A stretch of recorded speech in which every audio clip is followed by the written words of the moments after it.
참 사랑하심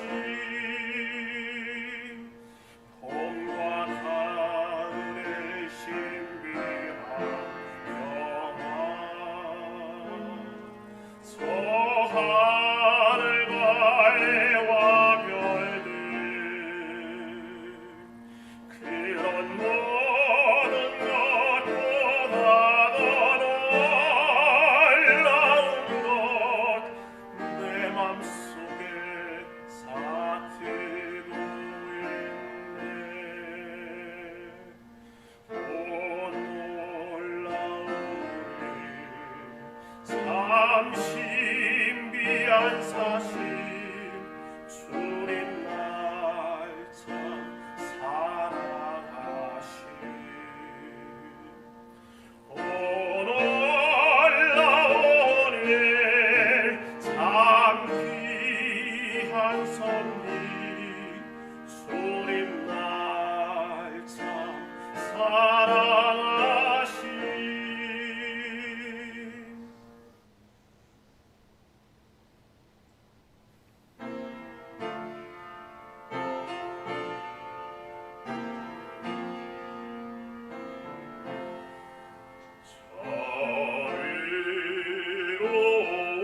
자비로운 주 하나님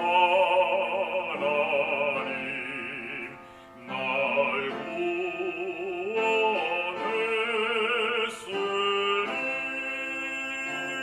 구원했으니 내 잃었던 귀한 생명 이제야 찾았네.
안녕하십니까?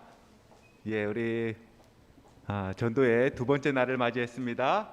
오늘 어제 뵙지 못했던 또 많은 분들이 성도님들이 함께 또 참여해 주셔서 진심으로 또 환영하고 감사를 드립니다.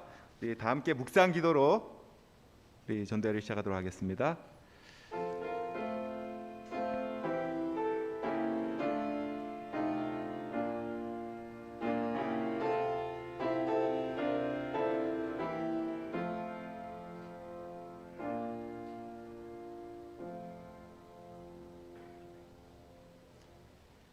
우리 다 함께 일어나셔서 225장 찬미하겠습니다. 255장 찬미 후에 김성계 입사님 기도 인도해 주시겠습니다. 저희들의 생사 화복을 주관하시고 은혜로 지켜주시는 하늘에 계신 하나님 아버지, 사랑과 은혜에 진심으로 감사와 영광을 돌립니다. 지금 코로나로 인하여서 많은 사람이 어려움을 겪고 있지만 우리 성도님들 어디에 있든지 건강하고 안전하게 지켜주시고, 또한 이제 우리 총동원 또한 전도회 축제에 우리가 준비하면서 새벽 예배와 새벽 기도회와 40일 금식 릴레이 기도를 우리 교회 모든 성도님들이 다 참석할 수 있도록 도와주심을 감사합니다. 주님, 우리의 기도를 하늘 보좌위까지 상달되어서 응답받는 기도가 될 수 있도록 도와주시고 결실 맺는 귀한 시간 될 수 있도록 인도하여 주옵소서.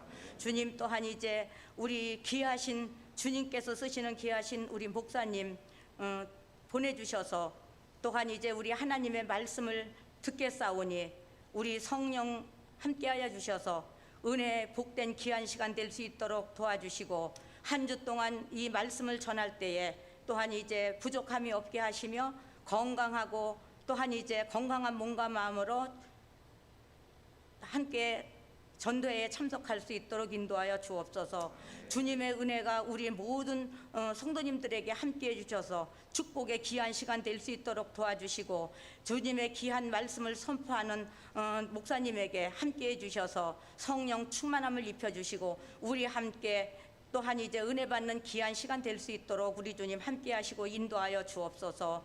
또한 이제 이 시간 이 자리에 참석하지 못한 우리 성도님들 또한 영상으로 이 말씀에 참석할 때에 우리 같은 은혜 내려주시고 성령 충만함을 입혀주셔서 이제 그 말씀을 또한 깨닫고 알며 진리를 발견하여 또한 구원에 이룰 수 있는 역사가 일어날 수 있도록 우리 주님 도와주옵소서. 조덕현 목사님에게 크신 성령의 은혜가 이곳에 함께해 주시고 말씀 충만함으로 우리에게 입혀주실 줄 믿고, 또한 이제 이 시간 사단막이 틈타지 않도록 도와주시고 성령의 은혜를 부어주실 줄 믿고 감사드리며 사랑이 많으신 예수님 이름 받들어 간절히 기도하옵나이다.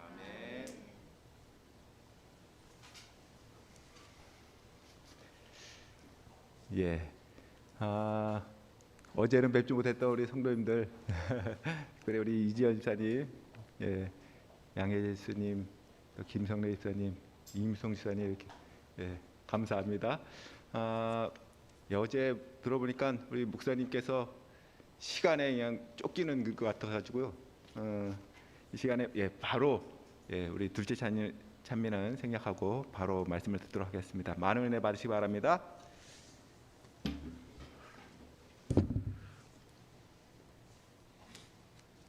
마이크는 저거.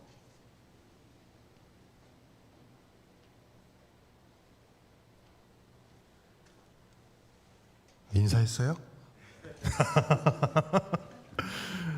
네, 우리 물 한 잔 먹겠습니다.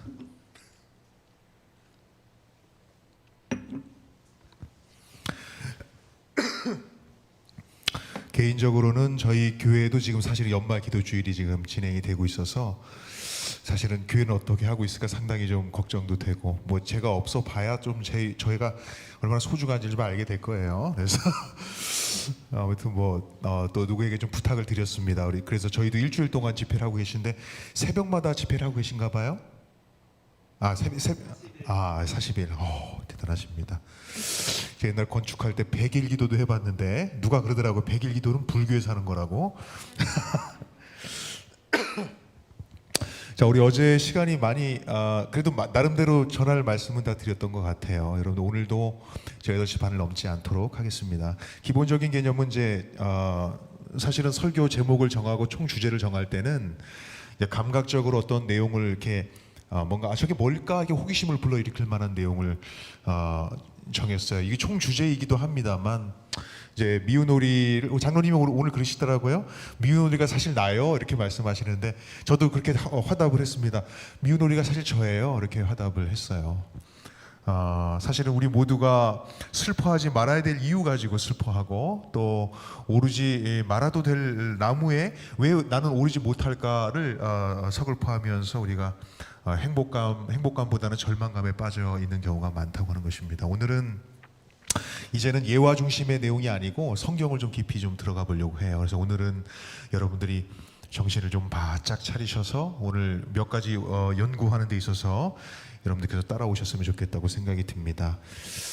재림교회는 사실은 모든 교단마다 사실은 뿌리가 있거든요. 이제 우리 재림교회는 물론 우리가 공부해 보시면 아시겠지만 옛날에 이제 우리는 알지 못한 뭐 크리스천 커넥션이라든지 장로교회라든지 감리교회라든지 침례교회라든지 여러 우리 믿음의 우리 믿음의 도덕들이 가지고 있었던 여러 다른 교파에서 우리 재림교회가 만들어졌지만, 사실은 여러분들 거의 한 60% 이상은 사실 감리교도에서 재림교회가 시작이 됐습니다. 화이트인도 감리교도고요.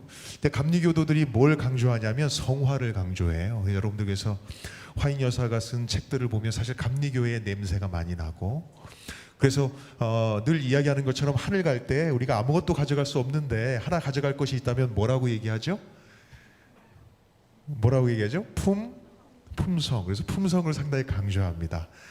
근데 제가 보니까 사람들 패턴이 있어요. 뭔가 강조하면 그게 제일 안 되는 거야, 사실은. 그죠? 뭘 막 강조해 어떤 집에서, 그럼 그게 제일 안 되는 거예요, 사실은. 저도 우리가 신앙생활을 하면 할수록 제가 더 그리스도와 가까워졌을까, 더 닮아가고 있을까, 참 자신할 수가 없는 것입니다. 여러분들 어떠세요? 하늘 가져갈 유일한 것을 잘 준비하고 계십니까? 사람이 왜 변화되기가 어려울까? 자, 가장 쉬운 얘기부터 시작을 하겠습니다. 치약작이에요. 저는 이게 뭐 대단한 문제일까 했는데 한두 번 자꾸 보니까 막 우라가 치밀고 짜증도 나고 그래요. 저는 여러분들 아무데나 확 짜서 치약을 짜는 사람일까요? 밑에서부터 아주 알뜰하게 짜는 사람일까요? 여러분은 어떤 분이십니까? 저는 이렇게 덜렁덜렁 되는 성격이 있지만 치약만큼은 저는 철저하게 밑에서부터 짜야 되는 사람이에요. 근데 저희 집에 아들이 둘이 있는데 늘 아들 둘이 요 룰을 어겨요. 그러니까 제가 어느 정도 마음에 정리된 룰이 깨지면 막 화가 나요. 그러니까 자, 여러분들, 그러니까 치약을 짜는 것마저도 짜가 나. 그래서 뭐라고 하냐면 나와가지고 야 밑에서부터 잘 짜야지. 아빠가 잘 해가지고 밀어놨는데 거기다가 중간에 꽉 짜면 화가 나요, 안 나요? 화가 안 나네. 좀 기분이 안 좋아요, 여러분들. 그래서 여러분들 계속 반복적으로 잔소리하고 또 하고 또 해도 고쳐져요, 안 고쳐져요? 사람이 쉽게 변해요, 안 변해요? 안 변하더라고요. 변하기가 상당히 어렵습니다. 또 하나가 뭐냐면은 그래서 혼이 난다고 고쳐질까? 잔소리한다고 고쳐질까? 고쳐지지 않아요. 사람은 쉽게 변하지 않습니다. 저도 이런 얘기를 하고 있지만 저도 쉽게 변하질 않아요. 신앙을 하면서 이렇게 살아야 돼, 이렇게 사는 것이 아름다운 그리스도의 모습이야 라고 이야기를 듣고 말씀을 읽고 해도, 그죠? 제가 이제 하나의 전제를 깝니다. 누군가의 도움이 없으면, 누군가의 강력한 힘의 영향권 안에 내가 들어가지 않으면 그게 쉽게 사람이 변화되지 않아요. 근데 반대로 말입니다. 변할 것 같지 않은 사람도 변하는 경우를 본 적이 있어요? 있단 말이에요. 그럼 뭔 차일까? 자, 뭔 차일까? 이게 뭡니까? 여러분, 또 하나 있어요. 제가 미국에서 공부할 때 이제 집사람이 이제 불가피하게 이제 일을 할 수밖에 없었습니다. 정말 어려운 상황에서 공부를 하고 있었는데 제가 이제 빨래는 제가 신경 쓰지도 않았어요. 평생을 살면서. 근데 이제 부인이 나가서 또 열심히 일을 하면 집안일을 또 누가 해야 돼. 남자가 해야 되죠. 그때부터 제 담당이 됐어요. 근데 이게 참 어렵고 힘든 일이구나. 저도 그냥 들어와가지고 그냥 양말을 벗어놓으면 어떻게 벗어놓을까요? 이렇게 뒤집어서 벗어놓는데 저희 집은 저를 포함해서 저희 집사람을 포함해서 모두 몇 명이면 5명이에요. 5명이 다 이렇게 뒤집어 벗어놓는 것입니다. 그러니까 제가 빨래를 정리하고 빨래를 이제 세탁기에 넣고 돌리고 난 다음에 건조를 시키고 난 다음에 꺼내 보면 다 뒤집어져 있어요. 그러면 제 마음도 뒤집어져요. 별것도 아니다 한번 빼면 되는데 그러면 이제 뭘 하냐면 이제 평생 동안 하지 않았던 잔소리를 아빠가 이제 애들한테 하는 거죠.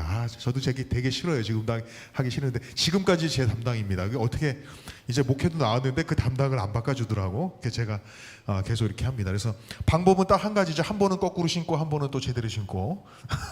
그래서 여러분들 이게 쉽지 않아요. 쉽게 변하지 않아요. 근데 문제는 뭐냐면 저도 그런 사람이었을까요? 저도 늘 거꾸로 벗어놓는 사람이었단 말이에요. 근데 제가 어떻게 변했을까요? 어떻게 변했을까요? 제가 이 일이 얼마나 힘든지를 뭐예요? 가슴으로 깨닫고 그 고통이 얼마나 큰지를 이렇게 동감했을 때. 그러니까 저는 요거를 이렇게 표현하고 싶습니다. 오장육부가 뒤집어졌을 때. 제가 재미나게 표현할게요. 오장육부가 뒤집어졌을 때 사람은 비로소 변화되는 거예요. 변화되는 거예요. 재밌는 건 뭔지 아십니까?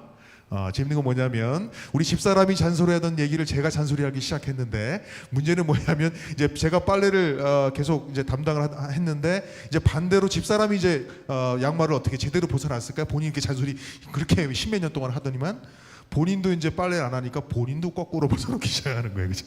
그래서 이게 사람이라는 게 참 변하기가 어렵구나 이런 생각을 해보게 됩니다. 이걸 좀 과학적으로 접근하면 이것입니다. 뭐냐면 사람에게는 의지라는 것이 있는데 뭔가를 내가 해야 되겠다. 내가 그렇게 꼭 해야지. 라고 하는 것은 의지의 양이 있다고 그래요. 제가 최근에 알았습니다. 제가 최근에 알았는데 그 양은 어느 정도의 어떤 그 한정된 양이 있는데 그 양을 좀 한번 쓰고 나면 어떤 30%를 쓰고 나면 몇 %만 남냐면 70%만 남는 거예요. 그러니까 핑계일 수 있습니다. 그러니까 밖에 나가가지고 의지력을 100이라고 하는 의지력을 다 소진하고 집에 돌아오는 사람들은 집에 돌아와 가지고는 그 의지력을 발휘할 수 있는 의지력이 남아있지 않다 이런 얘기입니다. 변명이에요. 사실 제가 볼 때는 변명인데 그 뭐랑 똑같냐면 마치 경주마가 그죠? 1800m의 전력 질주를 하고 난 다음에는 이 경주마들을 보통 몇 주 동안이나 쉬게 하냐면 보통 4주 동안 아무것도 안 하고 쉬게 한답니다. 그 남자들이 힘들고 어렵고 이렇게 밖에 나가서 힘들게 일하고 오면 집에 와서는 아무것도 하고 싶지 않은 거예요. 잔소리를 들어도 사람이 변화되지가 않는다는 거죠. 아무튼 그렇습니다. 행동의 변화가 참 쉽지 않아요. 쉽지 않습니다. 그럼 여러분들 행동만 어려울까요? 우리의 사고의 변화도 쉽지가 않습니다. 사고의 변화는 더 어려운 것 같아요. 제가 미주리지에 배터리가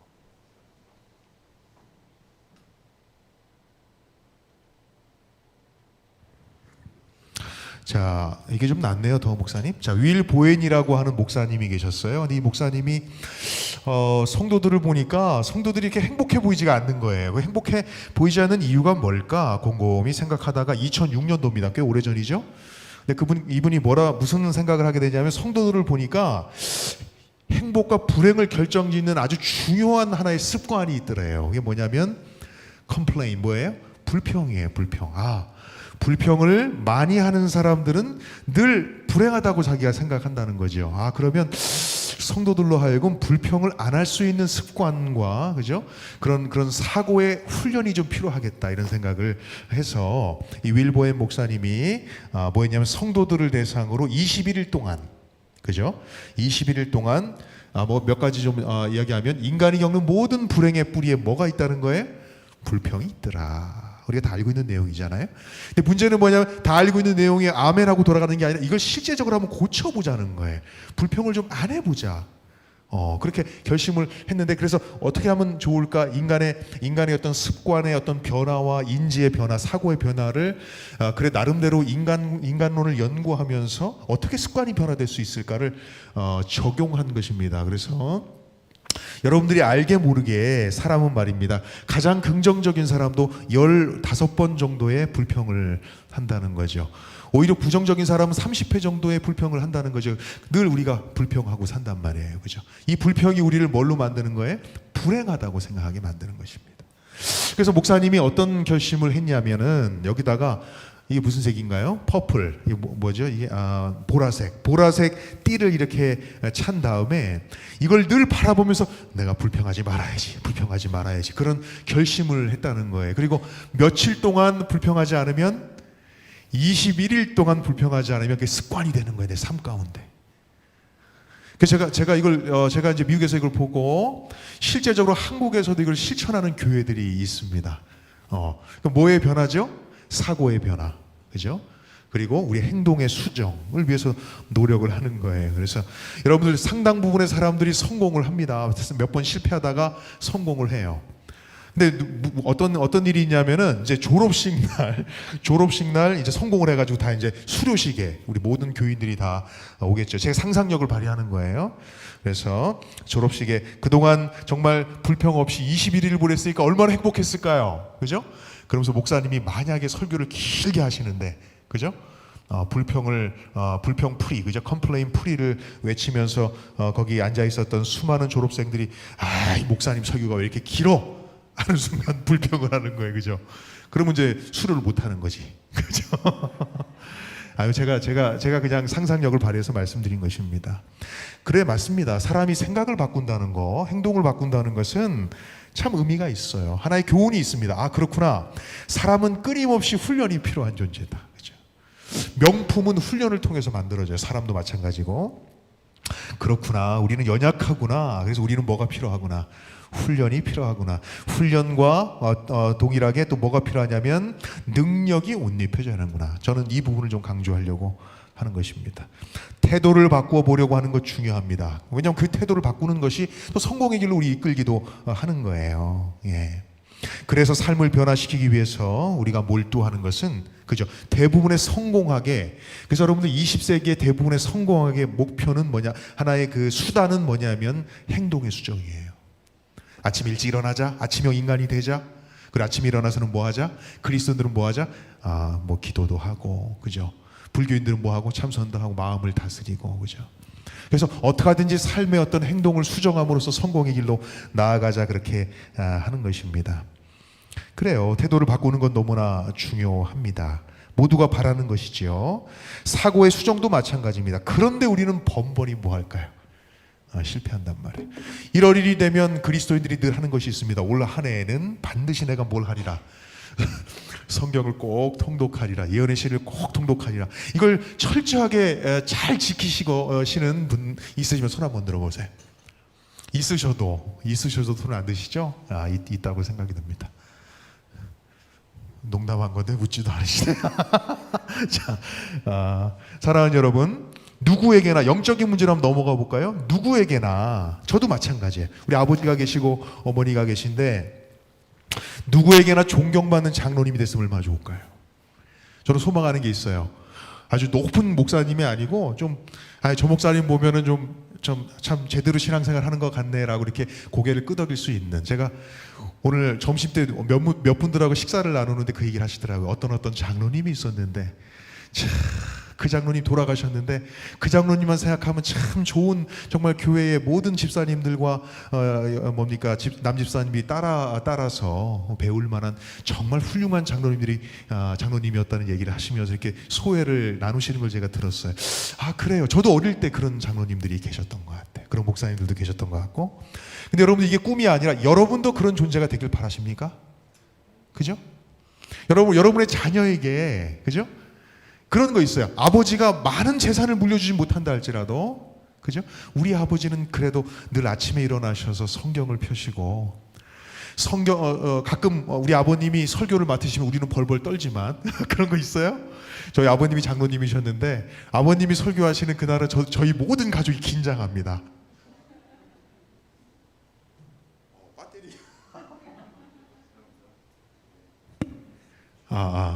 네, 제가 기가 세가지고 다 빨아먹나 봐요.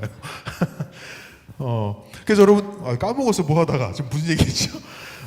자녀들이 우리 아버지 어머니는 다른 무엇보다도 예수님을 사랑하는 분이었어. 나에게 큰 재산을 물려주지 못했어. 아파트 못 물려줬지만, 그리고 큰 재물도 못 물려줬지만, 그분께서 우리에게 물려주신 것은 뭐라고요? 참된 신앙이 무엇인지 그거 하나는 물려주셨다고. 내 자녀에게 당당하게 할아버지에 대한 얘기를 할 수 있다면 그 할아버지는 어떤 할아버지예요? 제가 볼 때는 너무나도 행복한 할아버지가 되지 않을까. 여러분들 동의하시면 아멘 하시기 바랍니다. 그래요. 그런데 해결책을 이렇게 하기 위해서 우리가 해결책을 어디에 두냐면, 행동을 수정해야지, 성경을 많이 봐야 되겠구나, 몇 시에 일어나야 되겠구나, 여기에 집중을 하게 된단 말입니다. 열심히 하면, 그죠? 열심히 해서 어떤 그 삶의 어떤 행동이 수정이 되면 스스로 만족감을 느껴요. 고무되는 거죠. 내가 했어. 그죠?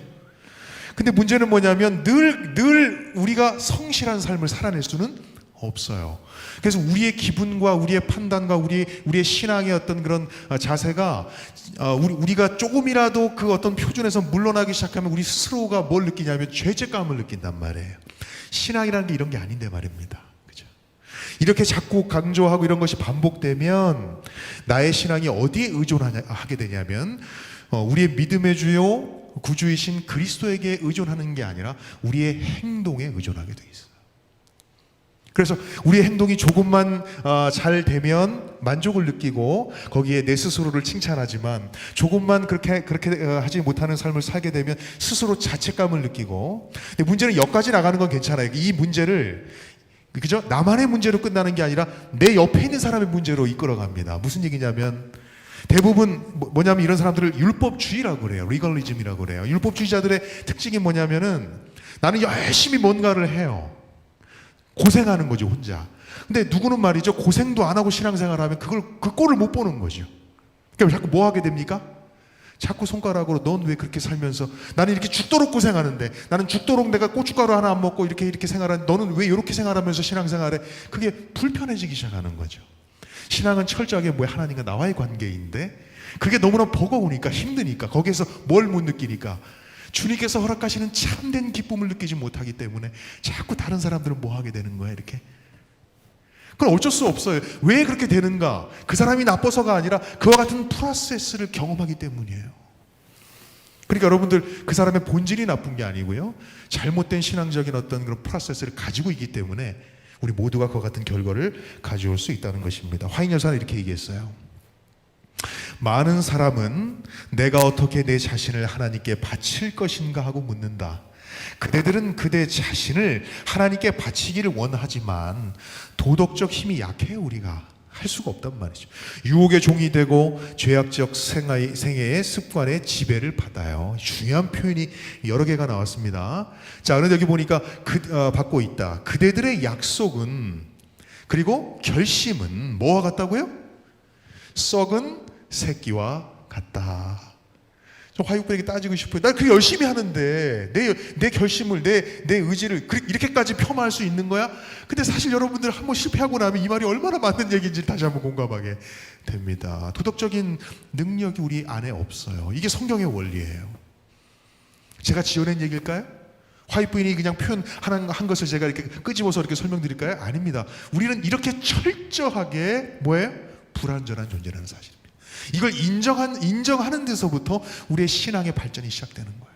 이걸 인정하지 않으면 끝까지 여러분들은 이와 같은 잘못된 프로세스를 계속 끊임없이 반복하게 될 거예요. 왜 그랬을까? 왜 안 될까? 그죠? 왜 이렇게 버거울까? 왜 하나님 말씀대로 순종하는 게 왜 이렇게 버거울까? 그죠? 고백하셔야 합니다. 인정하셔야 돼. 그죠? 겉으로 보여지기에는 목사요, 겉으로 보여지기에는 장로요, 뭐 합회장이요, 뭐 지회장이요, 다 좋습니다. 그러나 그 안에 정말 무엇이 들어있는가는 그 사람하고 하나님만 아는 거예요. 그죠? 자, 로마서 12장 1절로 3절 여러분의 몸을 하나님께서 기뻐하시는 거룩한 산제물로 드리십시오. 이것이 여러분이 드릴 영적 예배입니다. 그렇기 때문에 영적 예배를 드리기 위해서는 두 가지 됩니다. 오늘 두 가지 할 거예요. 두 가지의 내용을 요약할 거예요. 첫 번째 뭐냐면, 그래서 여러분들은 뭐 하지 말라는 거예요? 이 세대를 뭐 하지 말라고요? 본받지 말라는 것입니다. 이 세대를 본받지 말라. 우리 미운오리가 이 세대를 본받았기 때문에 불행하다고 생각한 거예요.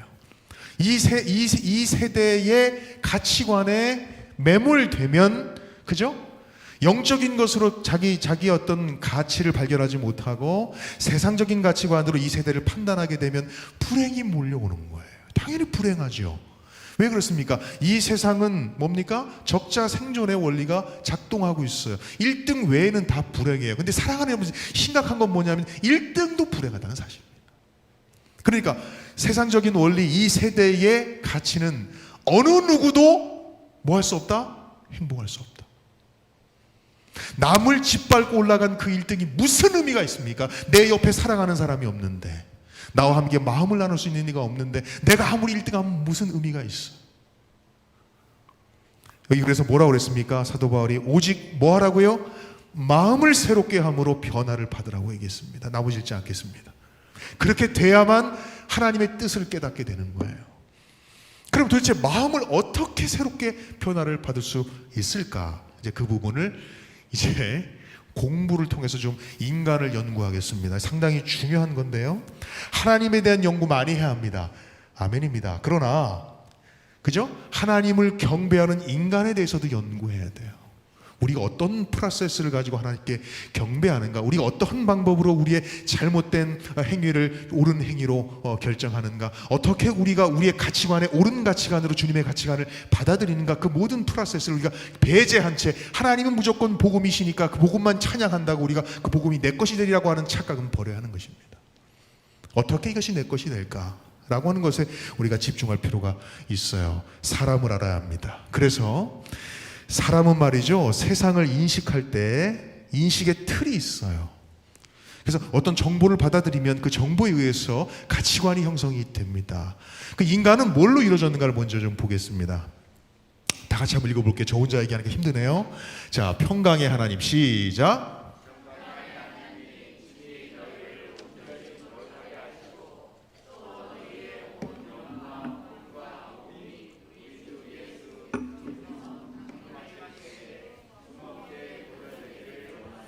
네, 여러분들 저를 믿으십니까? 제 얘기를 왜 드리냐면 이걸 요약해서 그냥 넘어가려고 그래요. 저를 믿으십니까? 안 믿으면 제가 진행할 수가 없는데 저를 믿으시기 바랍니다. 자, 여기 보니까 인간을 뭐라고 표현했어요? 영과 혼과 몸으로 이루어져 있다. 그죠? 성경에는 이런 구절들이 몇 구절이 있습니다. 인간을 구분할 때 영의 존재, 혼의 존재, 몸의 존재로 이루어져 있다는 이야기를 성경에서는 여러 번 반복하는데 그렇게 많지는 않는데 몇몇 구절들이 이와 같은 구절들을 가지고 있어요. 그냥 요약을 딱 하고 넘어가겠습니다. 영은 뭘까? 인간을 이루고 있는 영은 뭐냐면 뭐 헬라어고 히브리어입니다. 푸니말로 이거 할 시간이 없고요. 원하시면 제가 프린트물로 나중에 나눠드리겠습니다. 영은 뭐냐? 결론을 내리겠습니다. 영은 뭐냐면 우리의 내부에, 그죠? 내부에 있는 어떤 존재인데 이 어떤 의미로 보면 채널이라고 볼 수가 있어요. 그래서 영이라고 하는 것, 인간이 영이라고 표현될 때, 그죠? 루악이라고 표현될 때, 그죠? 푸뉴마라고 표현될 때 이 영이라고 하는 것은 뭐냐면 외부에 있는 영과 교통하는 채널이에요. 이 채널을 통해서 우리는 영적인 사람이 될 수도 있지만 악한 영과 교통하면 어떤 사람이 될 수 있습니까? 악한 영에 사로잡힌 사람이 될 수 있어요. 영은 하나의 채널입니다. 이것도 하나의 내 마음속에 있는 하나의 자아라고 할 수가 있습니다. 혼은 뭘까요?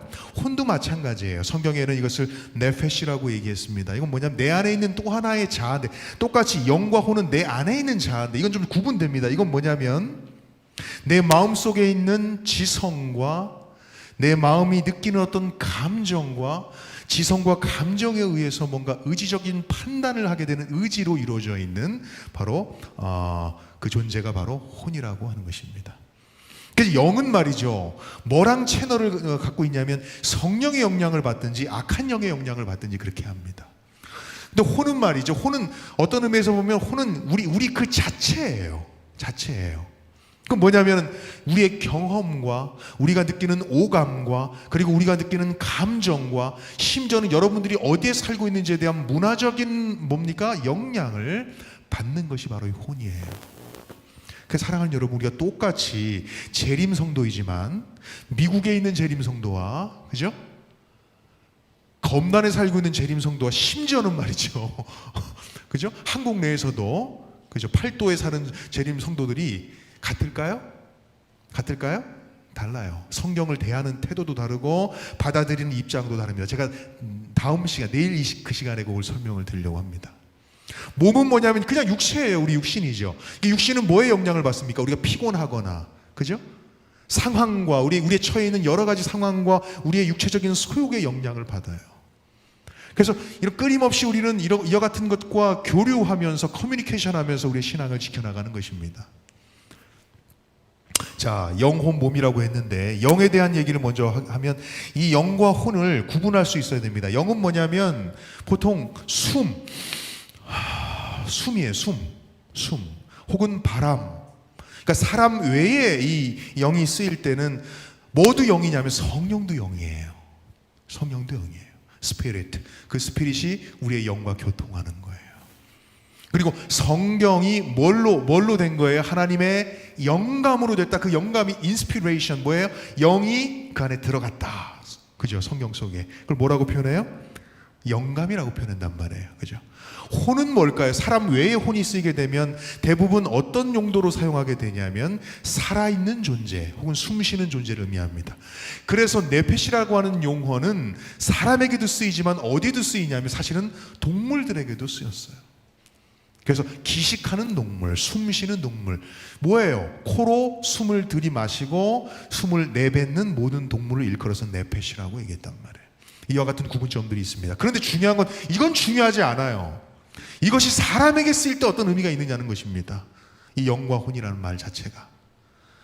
자, 아까도 설명을 드렸습니다만 이것을 성경에는 어떤 성경에서는 영혼 혹은 몸 이렇게 이분으로 구분을 합니다. 그런 거 많이 보셨죠? 그죠? 여기서 이분으로 구분됐을 때 영과 혼은 뭐냐면 구분점이 없어요. 여기서의 구분점은 뭐냐면 영은 뭐냐면 혼과 같은 의미의 내적 자아예요.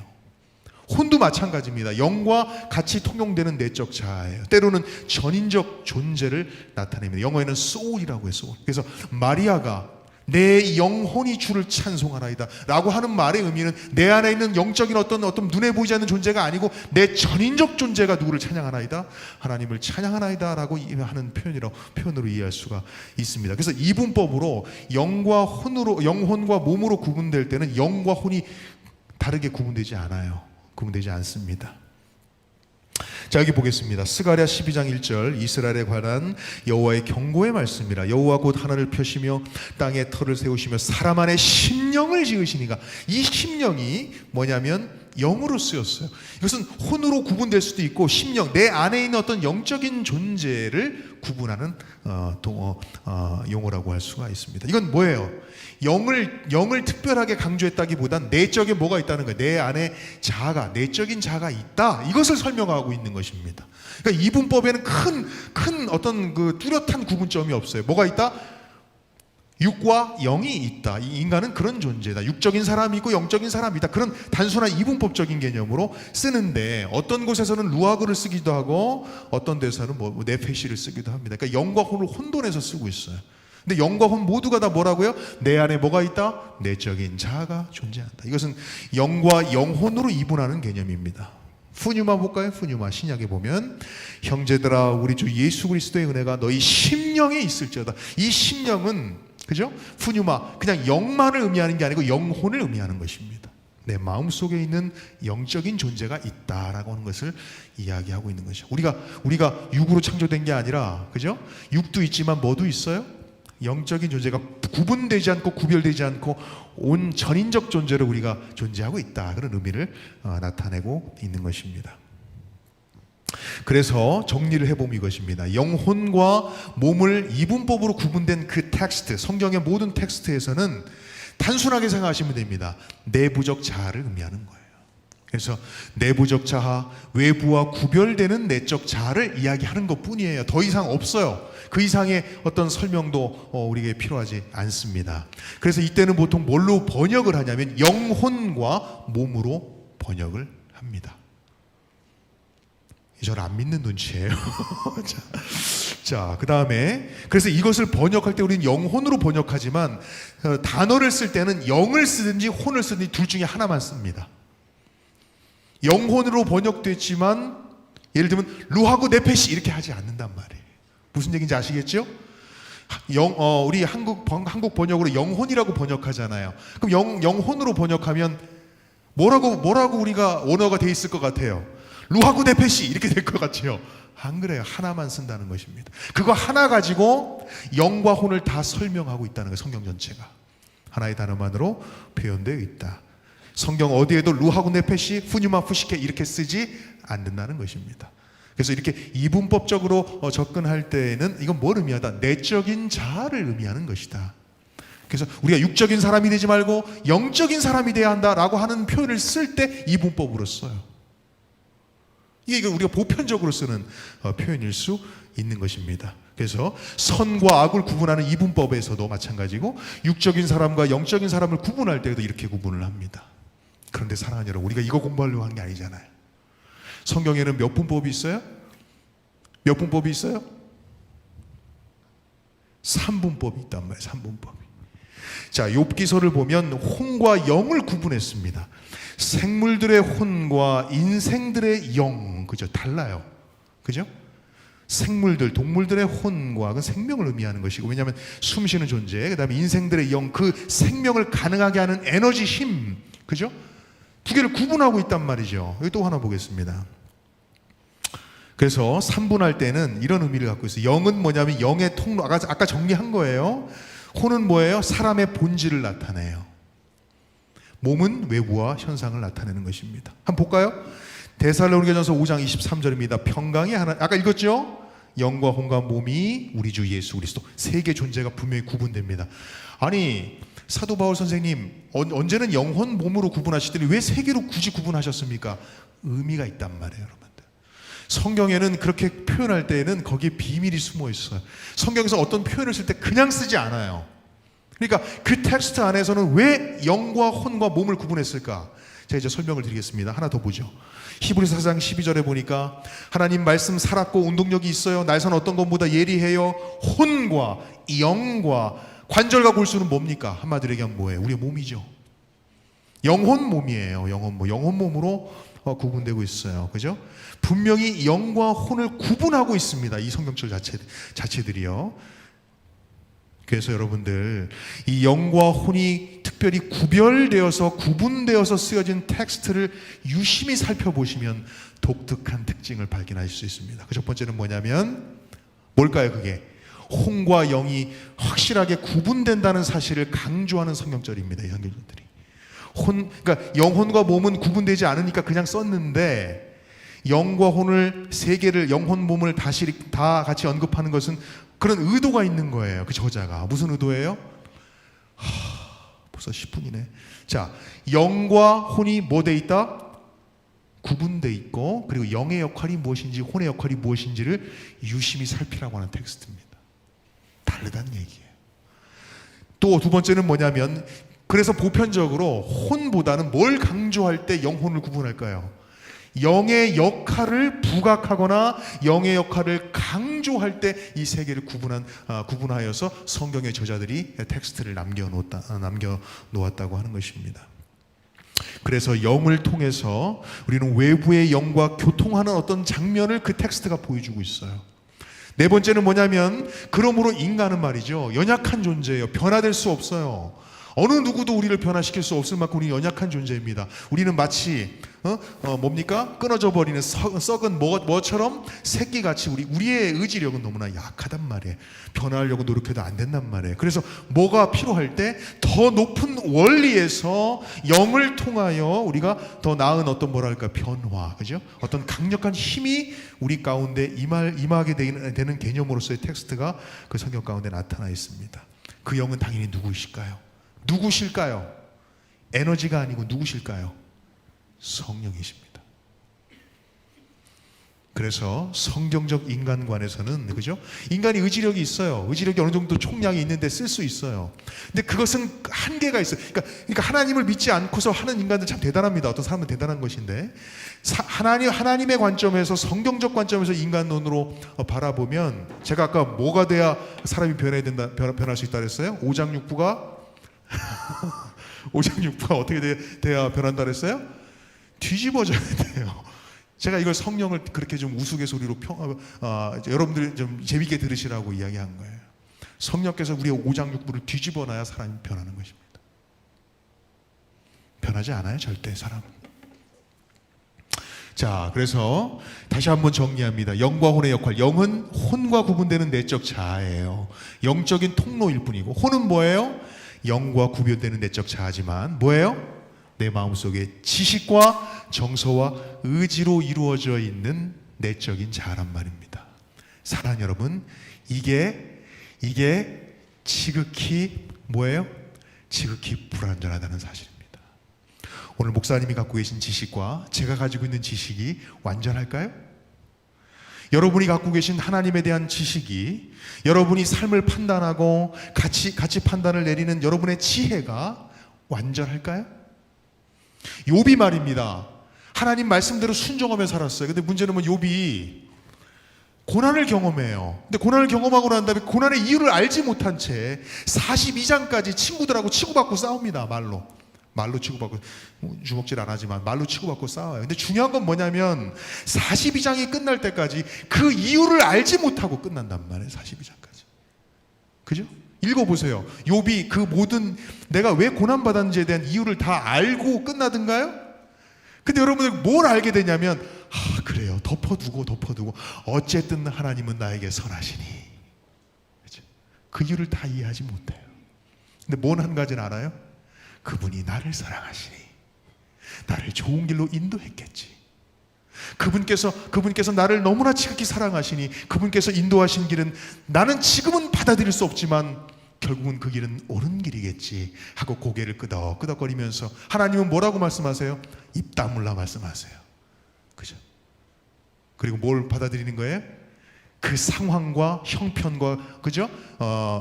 놓여져 있는 여러 어떤 사건들을 보게 하지 않으시고 그 사건을 인도하시는 하나님을 바라보게 한단 말이에요. 그럼 인간은 어떻게 그걸 깨닫는 게 아니라 어떻게 수용할 수 있을까요? 상황과 사건과 문화가 아니라 그분을 내가 믿으니, 그분을 내가 사랑하니, 그 상황이 나에게 맞듣지 못한다 할지라도 받아들이겠습니다. 그게 믿음이에요. 자, 넘어가겠습니다. 그래서 마음은 말이죠, 네페시는 말이죠, 영은 하나의 채널인데 그 채널에서 영향을 받고 있는 또 하나의 내 마음속에 있는 이 혼은, 한 가지 제가 빠뜨렸네요. 이 혼이라고 하는 것은 네페시인데, 제가 용어를 다 뒤져보니까 이 네페시라고 하는 용어는 레부라고 하는 히브리어와 동일한 언어라고 표현되어 있습니다. 레부가 뭐냐면 마음이에요. 그러니까 혼이라고 하는 것, 이 네페시를 다른 말로 쉽게 표현하면 뭐냐면 마음이에요. 이게 내 자신의, 그래서 마음을 지키라라고 하는 말의 의미는 뭐냐, 마음은 불완전한 거예요. 그래서 마음을 지켜야 하는 거예요. 목사님의 마음이, 여기 신앙을 30년 40년 한 정말 영적으로, 정말 너무나도 영적으로 충만한 그분의 마음조차도 예수님과 같을까요? 그래서 우리가 끊임없이 우리가 누구의 마음을 우리의 마음에 심어야 합니까? 그리스도 예수의 마음을 심어야 하는 거예요. 그분의 눈으로 삶을 바라보고 그분의 눈으로 삶을 판단하고 해석하는 그 방법을 우리는 할 수 없어요. 누구의 눈으로 바라볼 수 있도록 성령께서 역사하셔서 강력한 힘을 통해서 그분의 시선으로 삶을 판단하게 될 때 삶을 수용하고, 어저께 말씀드렸잖아요. 우리의 삶 가운데 인간적인 눈으로 바라볼 때 행복한 일만 가득하든가요? 행복한 일도 있고 슬픈 일도 있고. 제가 본전하면 정말 잘한 거예요. 제가 볼 때 50대 50 하면 잘하신 거예요. 근데 대부분의 이 삶 자체가 죄악된 세상이기 때문에 50대 50 안 되는 것 같아요. 제가 볼 때 60대 40, 70대 30만큼 더 곤란하고 어려운 시련이 더 많은 것 같아요. 그렇게 많아 보이는 거예요. 우리 시각으로 바라볼 때. 그것조차도 뭐 하라는 거예요? 수용할 수 있는 힘은 어디서 오는가? 성령의 시선으로 삶을 판단할 때. 그래서 이 마음은 말입니다, 이 세상의 가치관에 깊은 영향을 받아요. 불완전하단 말이에요. 왜 신앙을 조금만 하다가 누가 나를 기분 나쁘게 하면 훌떡 삐져가지고 교회도 안 나오고 말이지. 누가 뭐라고 얘기하면 훌떡 삐져가고 마음이 상처받아가지고, 아니면 새로운 잘못된 이설에 또 우리가 홀딱 넘어간다든지. 이게 다 뭐예요? 우리의 지식과 정서와 의지가 상당히 불완전하다는 사실을 기억해야 합니다. 근데 우리는 그것에 의해서 누군가를 판단하고, 그죠? 상황을 해석하고 그것이 옳다고. 제가 이제 구체적인 몇 가지 예들을 드릴 거예요, 나중에. 자, 그래서 여러분들 여기 뭐라고 그랬습니까? 여기 3분법 속에서 혼은 어떤 역할을 하는지 보세요. 지성, 정서, 의지라고 했는데, 여기 보니까 마태복음 여기 있구나. 마태복음 26장 38절. 이에 말씀하시되 내 마음이 심히 고민하였다. 이 마음이 혼이에요, 혼. 이 혼이 뭘 의미하고 있죠? 지정의 중에서 정서적인 의미를 표현하고 있단 말이에요. 그죠? 맞습니까? 제가 지금 지어낸 거 아니죠? 자, 요한복음 12장 보니까 지금 내 마음이 민망하다고 얘기했어요, 예수님께서. 그 마음은 뭐예요? 영, 혼, 몸 중에 뭐예요? 혼이란 말이에요. 혼의 어떤 것을 드러내고 있어요? 정서를 드러내고 있는 거예요, 정서를. 내 마음이 민망했다. 여기 보겠습니다. 누가복음 2장 35절. 또 칼이 내 마음을 찌르는 듯 하리라. 이는 여러 사람의 마음의 생각을. 이건 뭘까요? 지식이에요. 그죠? 지식 중요합니까? 지식 중요해요. 지식은 모든 지혜의 판단 기준이 되기 때문입니다. 지식을 무시하면 안 돼요. 여러분들, 우리 모든 신앙은 신학에서 세워지는 거예요. 신학을 무시한 신앙은 의미가 없습니다. 신앙을 강조하려고 신학을 무시하는 건 정말 어리석은 행동이에요. 여기 보니까 지식의 생각을 드러낸다 이렇게 표현했어요. 또 뭐라 그랬습니까? 유대인들이 애워싸고 가로되 당신이 언제까지나 우리 마음을 의혹해 하리. 의혹이 뭐예요? 지식이에요. 우리 생각, 마음. 그죠? 여긴 또 뭐예요? 의지예요. 그러나 순종치 아니하는 유대인들이 이방인들의 마음을 선동해요. 뭔가 행동을 하게 하는 의지예요. 그러니까 분명합니다. 혼은 뭐예요? 지식과 정서와 의지로 이루어져 있는 불완전한 나 자신이란 말이에요. 근데 우리가 이것 가지고 판단하고 이것 가지고 신앙하고 있단 말이에요. 넘어가겠습니다. 자, 그래서 루악을 보면 뭐예요? 이사야 29장 10절입니다. 대저 여호와께서 깊이 잠들게 하는 신을, 그죠?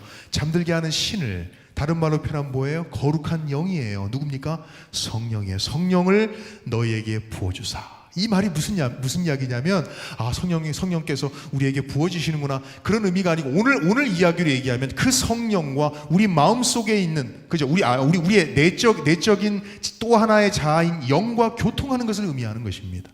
부어주사 너희의 눈을 감기셨음이니. 이게 뭐예요? 성령께서 우리에게 임하셔서 내 눈으로, 내 지정으로 판단하는, 사물을 판단하거나 내 생각으로 사물을 판단하는 것이 아니고, 누구의 생각으로? 성령의 생각으로 우리의 눈을 감겨주셨다고 얘기했어요. 하나님 감사합니다. 내가 내 눈으로 사물을 바라보면 다 불평할 것 투성이에요.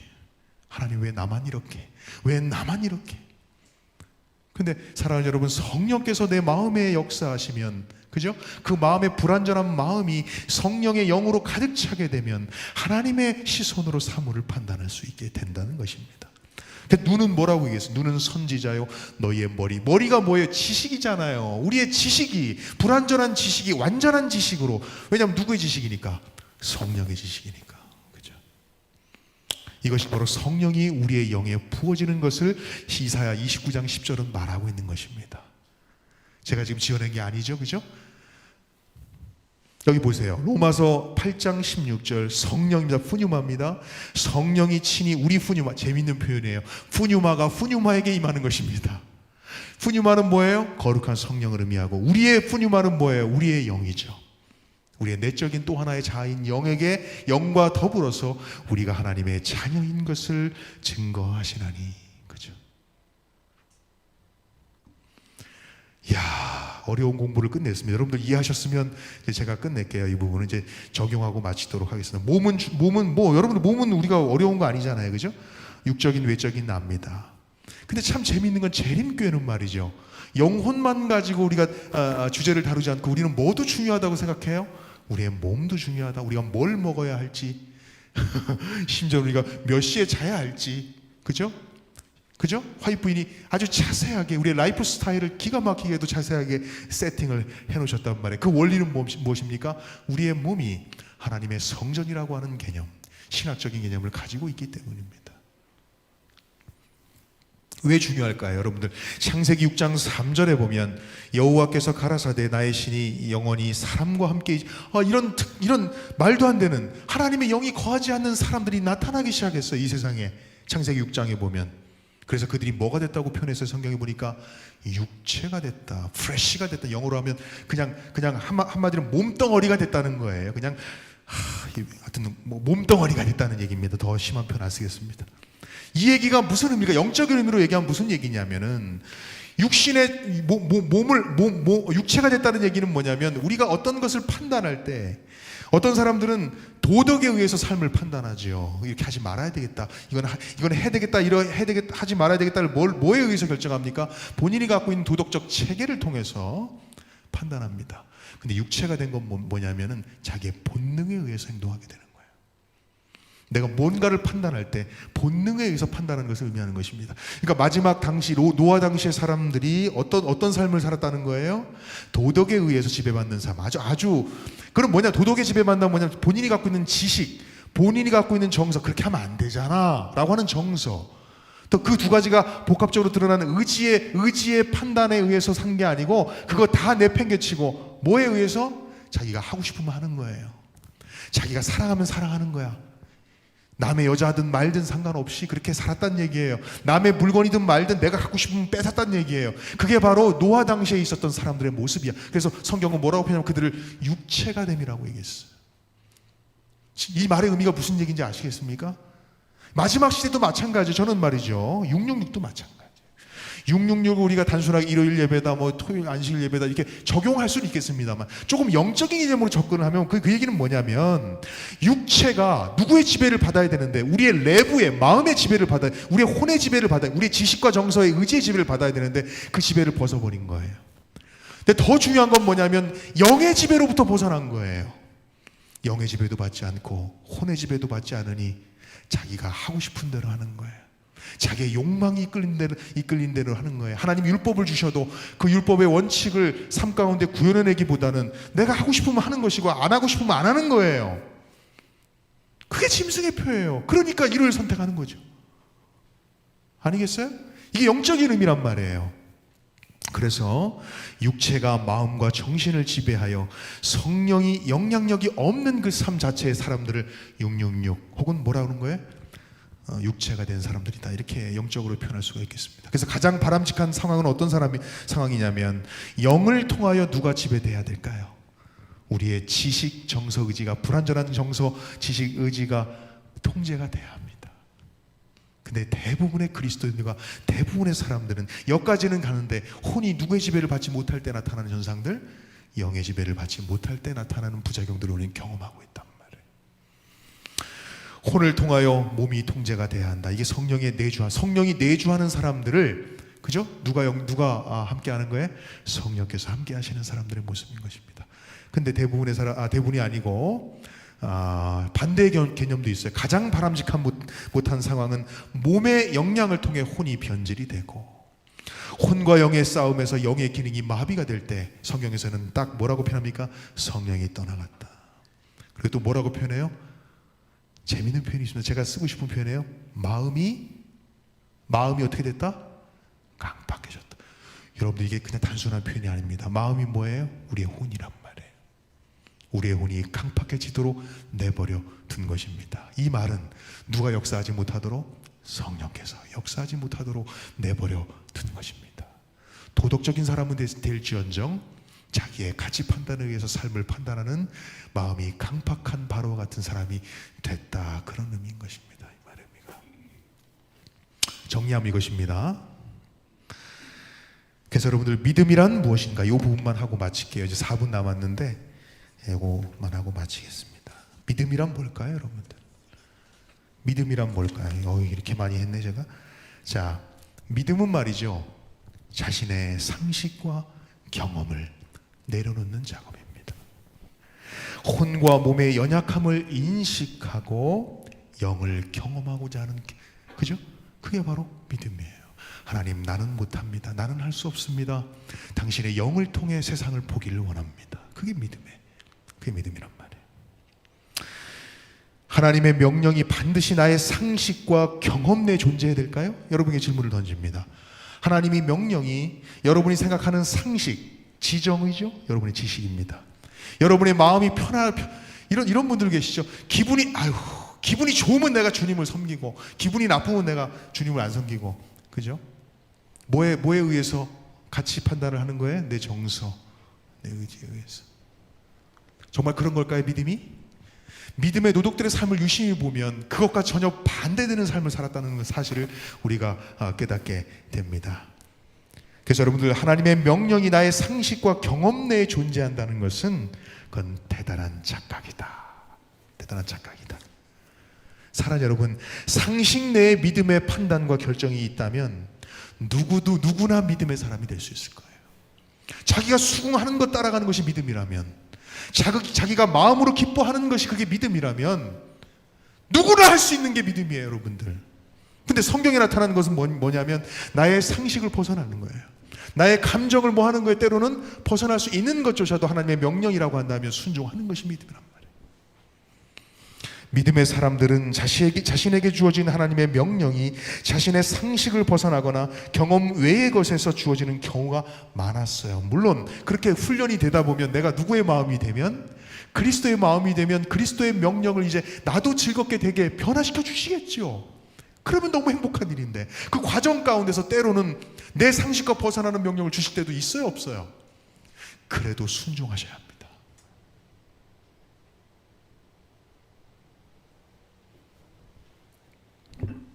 아이고. 자, 이거 넘어갈게요. 아이고, 해버렸네. 이거 넘어갈게요. 네. 아담과 하와 얘기를 먼저, 아담과 하와, 저희가 2분 남았는데 성경의 예를 좀 드리도록 하겠습니다.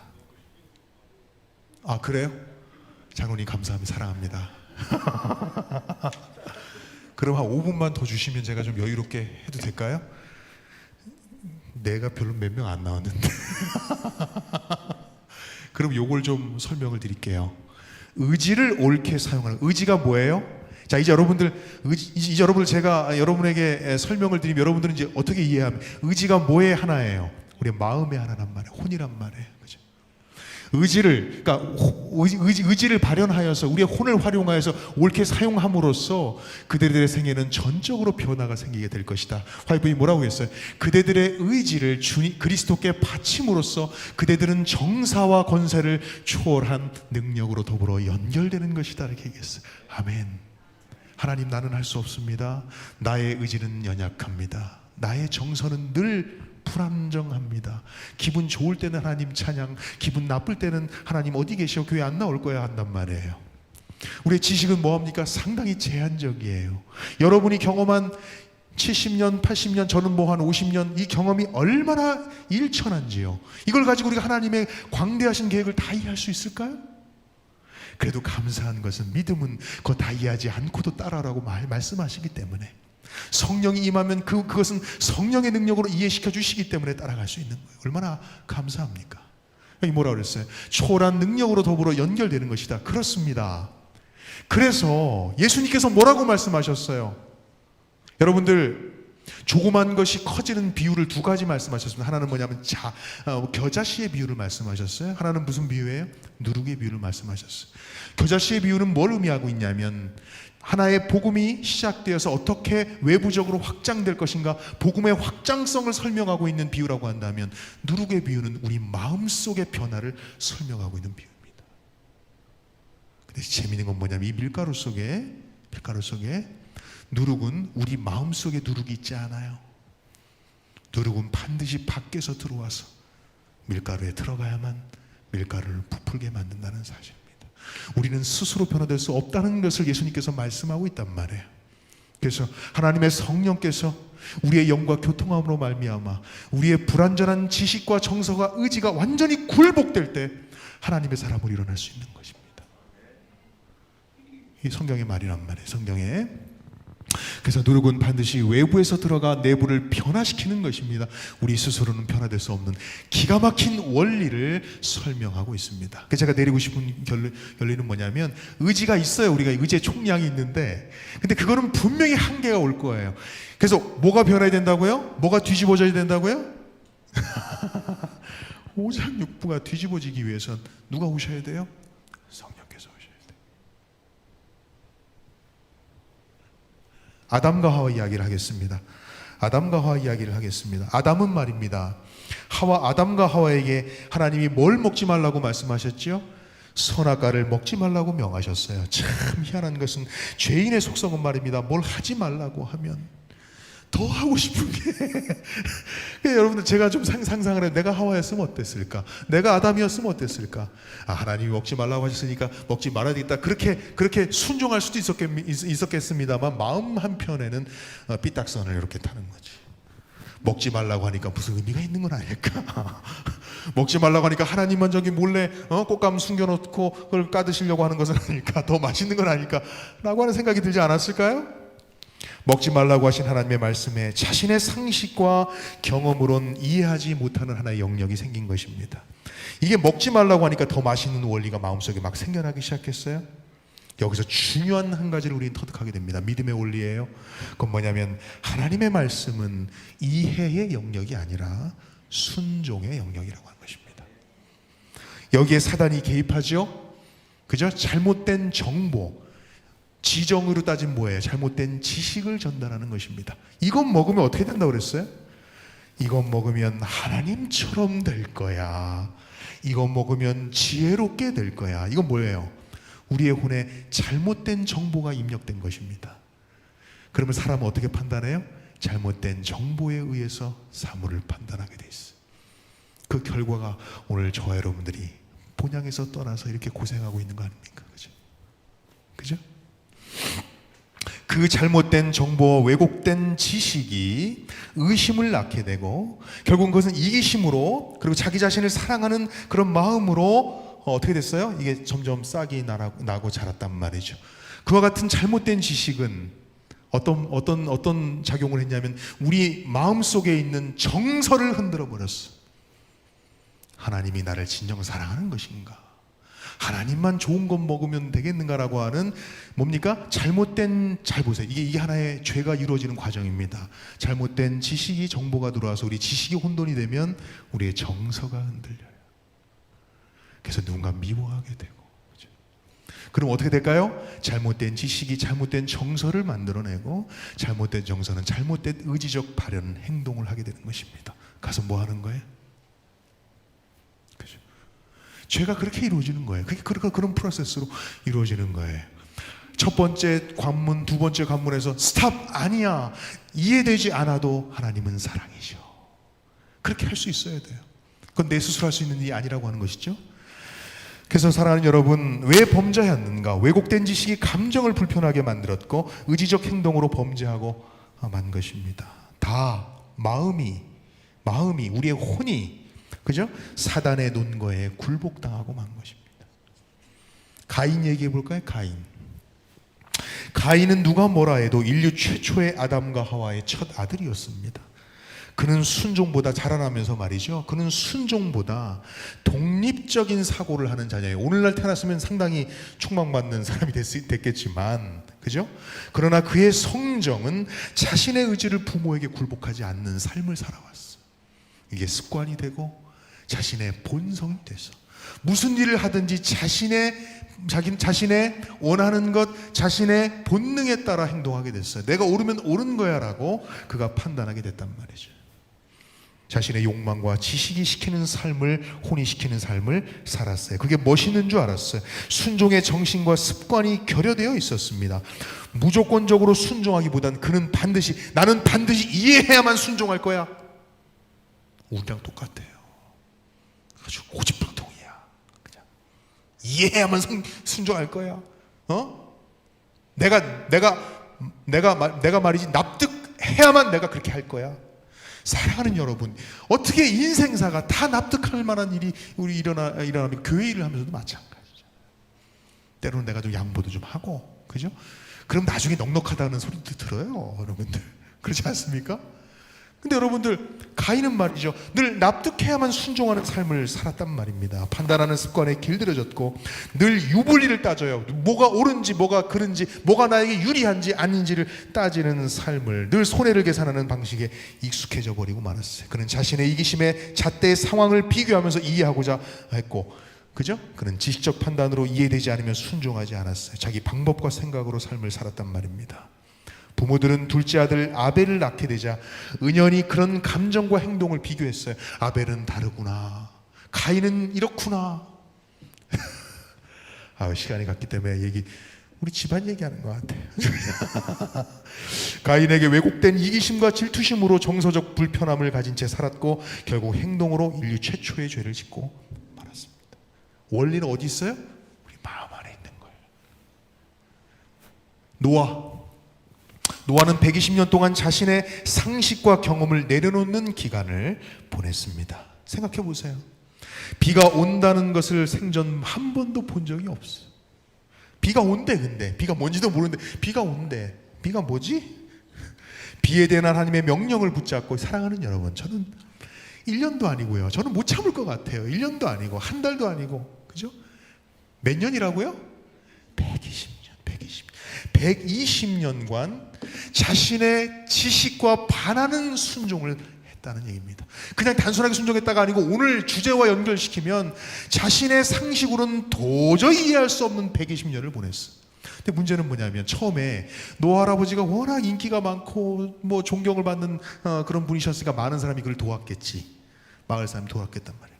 근데 1년이 지나고 2년이 지나고 그 믿음이 얼마나 남아있겠냔 말이에요. 한두 명 떠나면서 이제는 퇴퇴 할아버지 정신 나간 거 아니에요, 이제 그만하십시다 부터 시작했어요.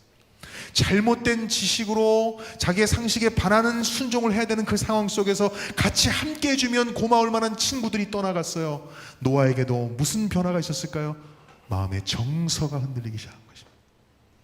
근데 사랑하는 여러분, 누구도 떠났어요? 자신의 가족들도 마뜩지 않게 돕고 있어요. 그 모습 속에서 노아는 얼마나 힘들었을까? 믿음이 뭐라고요? 그래서 여러분의 상식에 반하는 일도 순종하게끔 하나님이 명령 내리신 것이 바로 믿음이라고 하는 것입니다. 상식적으로 순종할 수 없는, 감정적으로 너무나도 힘든, 그래서 그만두고 싶은 자신의 의지가 용솟음치는 매일매일을 보낸 거예요. 그럼에도 불구하고 순종하는 것이 순종입니다. 그게 믿음이죠.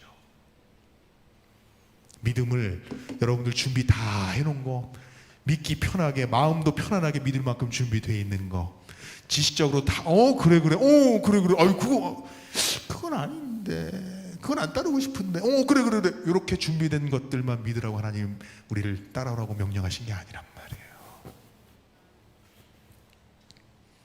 이건 빼겠습니다. 너무 길어졌으니까요. 사랑하는 여러분, 자신의 생각을 내려놓고 하나님의 지혜와 명령을 순종하는 법을 배우셔야 합니다. 방법은 딱 한 가지예요. 이러한 혼을 뭐라고 그랬어요? 두 글자로 마음. 우리의 마음에 누가 역사하시도록? 성령이 역사하시도록 우리 자신을 뭐하는, 그래서 화이트닝을 뭐라고 했냐면 우리의 의지를 날마다 내려놓으라. 그 말이 그 말입니다. 자, 이제 성경절 하나만 읽겠습니다. 에스겔 36장 26절. 제가 설명드렸던 모든 원리를 이 성경절 한 절에 설명하고 있어요. 다 같이 한번 읽어보겠습니다. 그 안에 있는 원어는 빼고요, 그냥 이렇게 읽고, 또 새 영을. 자, 시작.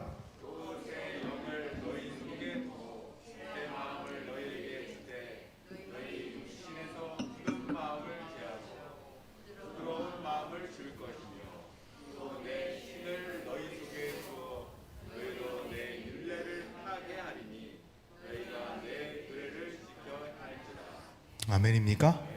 새 영이 루학이죠? 영이에요. 이 영을 너희 속에 두고, 새 마음은 뭐예요? 혼이잖아요. 그죠? 새 영이 오면 우리의 마음이 새 마음이 되는 거예요. 동의하십니까? 우리 마음이 아니고 그리스도의 마음이 되는 거예요. 새 마음을 너희에게 주되 너희 육신으로 굳은 마음을 제하여지게 되면 부드러운 마음이 되는 거예요. 누구의 마음일까요? 그리스도 예수의 마음이 되는 거예요. 그러면 내 신을, 그죠? 너희 속에 두어서, 그렇게 되면 사랑 여러분, 열심히 이를 악물고 하나님이 주신 명령을 순종하는 게 아니라, 아휴, 힘들고 어렵지만 이를 악물고 내가 안식을 잘 지켜야지, 이를 악물고 내가 뭘 먹지 말아야지 하는 게 아니고, 성령께서 내 마음에 차게 되면 그 성령이 나로 하여금 나의 바사르, 나의 몸을 통하여 율례를 지키도록 하신다는 것입니다. 그러니까 율법을 내가 이를 악물고 지키는 게 아니고, 성령께서 역사하시면 어떻게 지킨다고요? 성령께서 그것을 받아들이고 순종하면서 그것을 지키게 만들어 주신다고 성경은 말하고 있습니다. 오늘 세상의 틀 속에서 밀어넣음을 당하지 않도록 하나님이 주신 생각, 그 생각을 깨닫기 위해서 지혜대로 사물과 우리에게 일어나는 사건들을 이해하고 해석하는 삶을 우리 모두가 살게 되시기를 바랍니다. 더 이상 슬퍼할 이유가, 어쩌면 슬퍼하지 않아도 될 이유일 수 있다는 사실을 다시 한번 깨닫게 되시면서 오늘 말씀을 드리겠습니다. 제가 그냥 기도하고 마치겠습니다. 사랑의 아버지, 세상의 틀 속에 아파하고 고통받지 않게 하여 주옵소서. 하나님의 주신 생각, 지혜로 세상을 이기게 하여 주옵소서. 거룩한 영이 우리의 마음을 주관하게 하옵소서. 그리스도이신 예수 이름으로 기도합니다. 아멘.